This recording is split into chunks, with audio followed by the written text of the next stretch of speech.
खून से सना पत्र भेज दवा व्यापारी से रंगदारी मांगने का मामला। दवा व्यापारी से रंगदारी मांगने वाले 2 अभियुक्त गिरफ्तार अभियुक्त में से एक के युवती से थे संबंध। युवती द्वारा छोड़े जाने से नाराज था गिरफ्तार प्रेमी। पूर्व प्रेमिका को सबक सिखाने को रची थी रंगदारी की साजिश। अभियुक्त ने युवती के आधार कार्ड से सिम खरीदकर दी थी धमकी। गिरफ्तार दोनों अभियुक्त रिश्ते में है चचेरे भाई। भाई को चोट लगने के बाद उसी के खून से लिखा था रंगदारी के लिए पत्र। दवा व्यापारी की दुकान पर खून से सना पत्र गोली भेजकर चली थी साजिश। लिखित शिकायत के बाद हुआ था मुकदमा दर्ज। मिले थे सीसीटीवी। पुलिस ने पूरे घटनाक्रम का खुलासा करते हुए 2 अभियुक्त किए गिरफ्तार। थाना सदर बिंदु कटरा क्षेत्र का मामला। देखिए, दिनांक 14 दिसंबर 2024 को थाना सदर अंतर्गत निवासित ही एक दवा व्यापारी है, इनका मेडिकल स्टोर है। उन्होंने शिकायती प्रार्थना पत्र दिया जिसमें उन्होंने बताया कि 2 दिन पहले उनको मोबाइल फ़ोन पर थ्रेट कॉल्स आई हैं जिसमें उनसे कुछ पैसे की डिमांड की गई है। नहीं देने पर अंजाम भुगतने की भी धमकी दी गई। और उसके 1 दिन बाद उनको एक पत्र आया है। इस पत्र में कुछ खून के धब्बे थे और एक बुलेट उस पत्र से चिपका के भेजा गया था। कुछ 2 लोग स्कूटी पर बैठ के आए थे और उन्होंने वो पत्र उनके दुकान पर देके वो चले गए। और इनकी शिकायत पर थाना तत्काल सदर ने अभियोग पंजीकृत किया और टीमें इस घटना के सफल अनावरण के लिए लगा दी गई, क्योंकि बहुत ही गंभीर मामला ये सुनने में प्रतीत हो रहा था।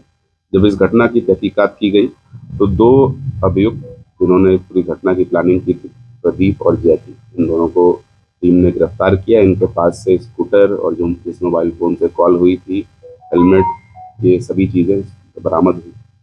जब इनसे पूछताछ की गई तो पता चला कि इस पूरे घटना की प्लानिंग अभियुक्त प्रदीप है, उसने की थी। ये प्रदीप एक महिला के साथ इसके प्रेम संबंध थे जिसके चक्कर में इसकी पत्नी भी इसको छोड़ चुकी थी और वह महिला अब वह किसी और के साथ उसके संबंध हो गए थे।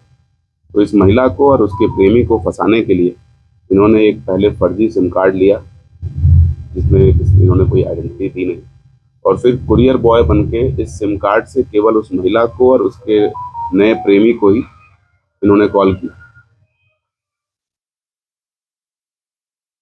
इनकी मंशा ये थी कि जब भी पुलिस इस नंबर की तहकीकात करेगी तो उससे संबंधित ये महिला और इसके प्रेमी ही आएंगे और ये इस गिरफ्तारी इनकी हो जाएगी और वो फंस जाएंगे। इस मंशा से इसने पूरी ये घटना प्लान की थी।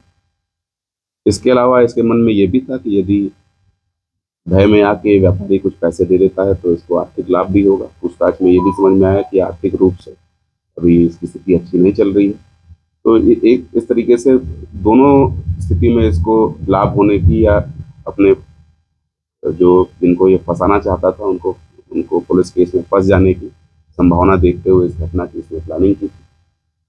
दोनों अभियुक्तों को संगत धाराओं में माननीय न्यायालय के समक्ष प्रस्तुत करके न्यायिक अभिरक्षा में भेजा जा रहा है। इस गुड वर्क के लिए इस पुलिस टीम को 25,000 रुपये कैश अवार्ड दिए जा रहे हैं। और एक बात जो आप सभी के द्वारा पूछी गई कि इसमें जो खून के धब्बे थे, इसके संबंध में इसने बताया कि इसका भाई जो चचेरा था, जो इसके साथ इस घटना की प्लानिंग में इन्वॉल्व था, वो उसके हाथ में चोट लगा हुआ था और उसी चोट के जो खून वो उसने जो धमकी भरा पत्र भेजा था उसमें लगा के दिया।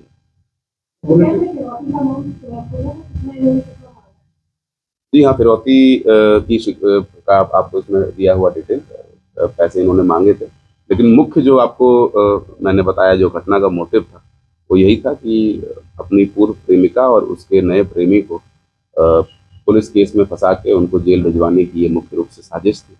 इसमें ये लोग नाकाम हुए और पुलिस ने इस केस को बहुत सक्सेसफुली बहुत कम समय में वर्कआउट किया और इसके लिए इनको कैश अवार्ड भी दिया गया।